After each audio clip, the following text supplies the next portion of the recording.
Mainit na naman sa social media matapos maglabas ng isang cryptic post si Coach Jason Casimero, kilala sa online bilang si Kuya Lod sa Kalam, sa gitna ng kontrobersiyang kinakasangkutan ng kanyang kapatid na si John Riel Casimero. Kaugnay sa umano'y game fixing sa laban kontra yan kay Kyunusoke Kameda, nagpost si Jason ng larawang may caption, "Nahuli ka," na agad nagdulot ng samot-saring reaksyon mula sa mga netizens. Sa Facebook post na iyon, umani na mahigit 150 comments at may iba't ibang interpretasyon mula sa mga taga-subaybay. May ilan naman na natawa at nagsabing, "Ang hirap no, kailangan mo magpatalo para sa malaking plano." Habang ang iba naman ay nagbiro ng game fixing man the idol na tila direktang tumutukoy sa issue. May mga taga-suporta ring ipinagtanggol ang coach at sinabing huwag basta husgahan at isip ang gamitin. Bagamat walang direktang payag si Coach Jason Casimero hinggil sa laban o sa investigasyon ng Games and Amusements Board, marami ang naniniwala na ang kanyang post ay may patama o pahiwatig tungkol sa lumalalang issue. Ang ilan sa mga taga-subaybay ay nagkomento na tila may alam si Jason sa likod ng mga pangyayari, samantala ang iba naman nananatiling umaasa na lilinawin ito sa tamang panahon. Sa ngayon mga kwento ay patuloy pa rin na pinag-uusapan sa boxing community ang naturang post na dagdag langis ang nagbabagong usapin tungkol sa kinabukasan ng mga Casimero sa mundo ng boxing. Ngayong araw naman mga kwento, November 8, Pinas time, magtatagpo sa entablado ng Florida, USA ng dalawang mandirigma mula sa magkaibang kultura, ngunit parehong gutom sa tagumpay. Vincent Acero Asolabio ng Pilipinas at ang Katsuma Akitsugi ng Japan. Sa gitna ng mainit na gabi ng boxing, asa ng isang laban na puno ng tensyon, disiplina at determinasyon para sa karangalan at karagdagang hakbang patungo sa world title contention.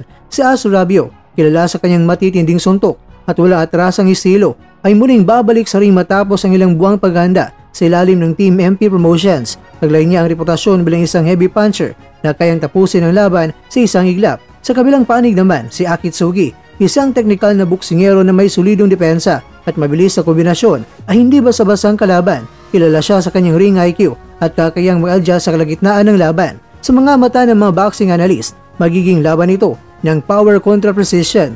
Ang kalamangan ni Asolabio ay nasa kanyang lakas at agresibong pag-atake, lalo na kung magagawa niyang dikdikin si Akitsugi sa loob ng ring. Ngunit, kailangan mag-ingat ang Pinoy dahil mahusay si Akitsugi sa counterpunching at kapag hindi nakontrol ni Acero ang kanyang pacing, maaari siyang maunahan sa puntos. Inaasahang magiging dikit ang laban mga kwento sa unang mga rounds, ngunit kapag nakapasok ng mabibigat na kanan si Asolabio, posibleng bumagsak si Akitsugi sa middle round sa round 6 hanggang 8. Yun pa man, kung maiwasan ng hapon ng mga malalakas na mga tira at mapapanatili ang distansya, may tsansang magtapos ito sa unanimous decision pabor sa kanya.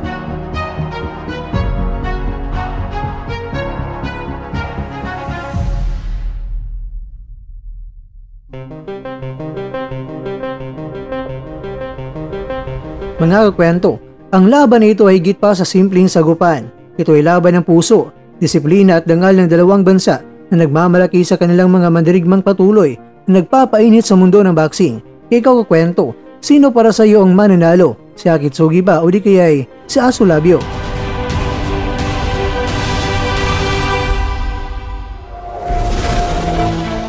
At dyan, nagtatapos ang ating kwento.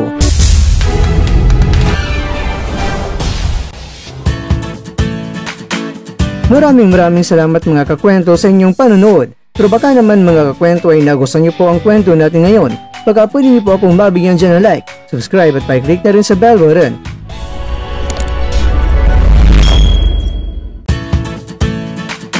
Pero bago tayo tatapos mga kwento, syempre, shoutout po muna tayo dyan sa ating mga kakwento. Kay kakwentong Ruel Lizardo, kay kakwentong Junjun Lariosa, kay kakwentong Jean Juegos, at kakwentong nanonood ngayon, shoutout sa iyo dyan. Bueno, hanggang dito na po muna ang ating kwentuhan at abangan nyo na po ating susunod na video. At dito na po yan sa isang channel na kung saan maaring ito'y mga kwentong di pa na kwento sa inyo.